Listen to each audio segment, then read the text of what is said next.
कई बार हमारे जीवन में वैसा नहीं होता जैसा हम चाहते हैं। जो बात हमें उस वक्त सही नहीं लग रही थी, उसी बात के लिए आज हम ईश्वर का धन्यवाद दे रहे होते हैं।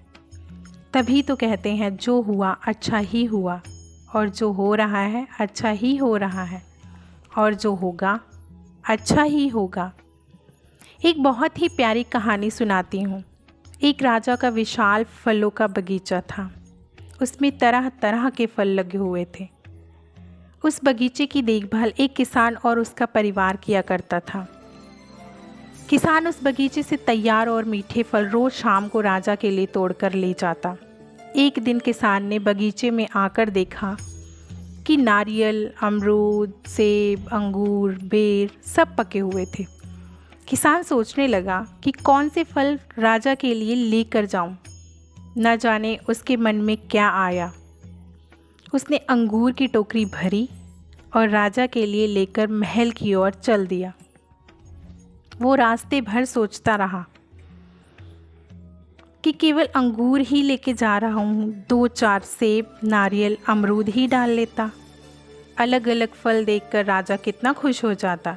सोचते सोचते वो महल के बाहर पहुँच गया। उसने अंगूर से भरा टोकरा राजा के सामने रख दिया और थोड़ी दूर जाकर बैठ गया। राजा किन्हीं दूसरे ख्यालों में खोया हुआ था। वो शायद किसी बात से परेशान था, नाराज था, अपने ही ख्यालों में गुम था। राजा टोकरी से निकालकर खाता और एक अंगूर खींचकर किसान के मुंह पर मारता। जब किसान के माथे या शरीर पर ये अंगूर लगता तो किसान कहता, ईश्वर बड़ा ही दयालु है। राजा फिर एक अंगूर निकालकर खाता और किसान को मारता। जब वो किसान को लगता तो किसान फिर कहता, ईश्वर बड़ा ही दयालु है। थोड़ी देर बाद राजा को अपनी गलती का एहसास हुआ। वो सोचने लगा, मैं किसान के साथ कितना बुरा बर्ताव कर रहा हूँ और उसके प्रति वो क्या उत्तर दे रहा है। राजा ने किसान से पूछा कि मैं फिर बार बार अंगूर फेंककर तुम्हें मार रहा हूँ और फिर भी तुम कह रहे हो कि ईश्वर बड़ा ही दयालु है। किसान ने बड़े भोलेपन से उत्तर दिया, महाराज, बागान में नारियल, सेब, अंगूर, अमरूद, बेर सब पके हुए थे, पर मैं अंगूर लाया। मैं वो सारे फल भी ला सकता था, पर ईश्वर की कृपा से ही मुझे यह ज्ञात हुआ कि मुझे अंगूर ही ले जाने चाहिए।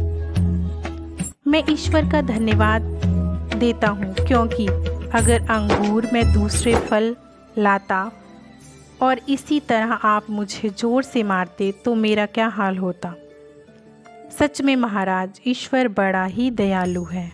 दोस्तों, यदि जीवन में किसी मोड़ पर सही या आपके हिसाब से कोई घटना ना घटित हो तो धैर्य रखना, क्योंकि समय अपने राज समय आने के साथ ही खोलता है और उस समय हमारे मुंह से यही निकलता है कि जो हुआ अच्छा हुआ। फिर मिलेंगे दोस्तों अगली वीडियो में। तब तक के लिए अपना ख्याल